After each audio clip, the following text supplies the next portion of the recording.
So we have looked at cash conversion cycle for analyzing the working capital. There's one more ratio that you can calculate, which is called as working capital turnover.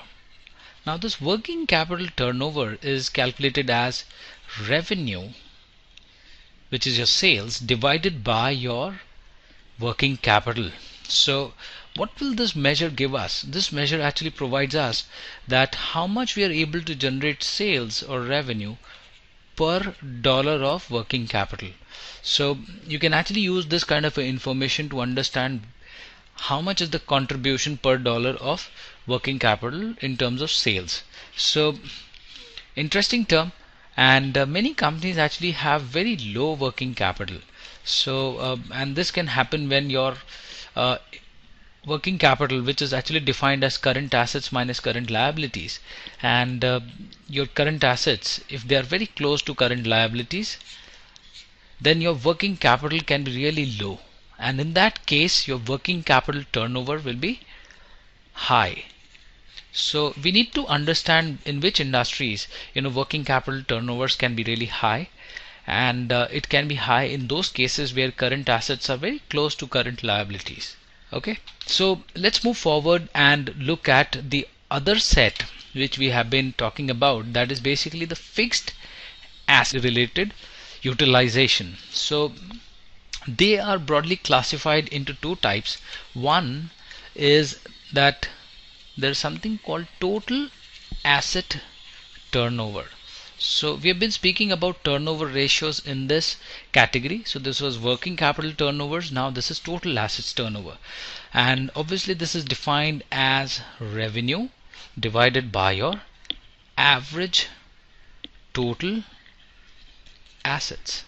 Now a small change in our earlier discussion here, I actually missed an amount called average working capital, because this is a balance sheet item and it has to have an average amount when it is about balance sheet. So likewise, when we are talking about average total asset turnover, this is revenue divided by total assets. So if revenue was of 2012, we have discussed this earlier, total assets need to be taken for 2011 and 2012, added up and divided by 2 to find the average amount.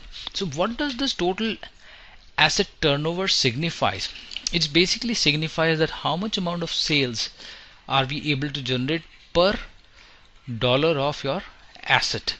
Now think about industries where this number could be really low.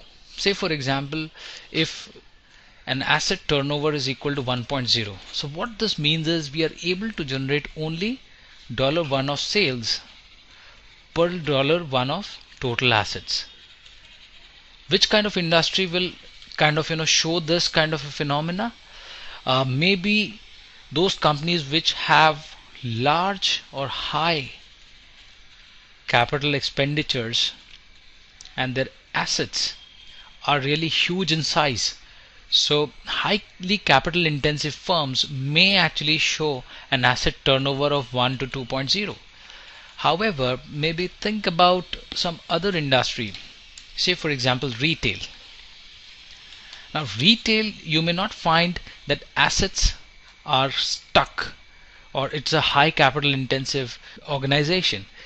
In this case you'll find that sales divided by your average assets, which is average total assets, this number may be equal to 10 times. So this may as well happen, and the reason could be that this company thrives on very low margins, and they believe in increasing sales by a very large amount so that this low margin can also be profitable in terms of absolute numbers. And since they don't have large facilities to aggregate their products, they are low in terms of your asset base, and this number, when we talk about total fixed assets or the fixed assets turnover, this can be around 8 to 10 for these kind of businesses. A slight tweak from the total asset turnover, there is another turnover that is called as total fixed asset turnover. Now total fixed asset turnover is similar to the total asset turnover. Here the only change being that in the numerator obviously there is revenue, but in the denominator it is average net fixed asset. So we are talking about fixed assets which are in the form of property, plant and equipment. So we're not talking about total assets, we're just talking about those which are used for actual plant, machinery and equipment. So this number can also be calculated and seen that how these numbers may perform in different industries. The net essentially means that you have your gross PPE and in between you have your accumulated depreciation. So when you deduct this accumulated depreciation, you get this net property, plant and equipment. So this is the number which we are kind of talking about. So this was about fixed asset turnovers. So with this we have kind of completed our first set of ratios, which are the activity based ratios. So now we'll move to the liquidity ratios.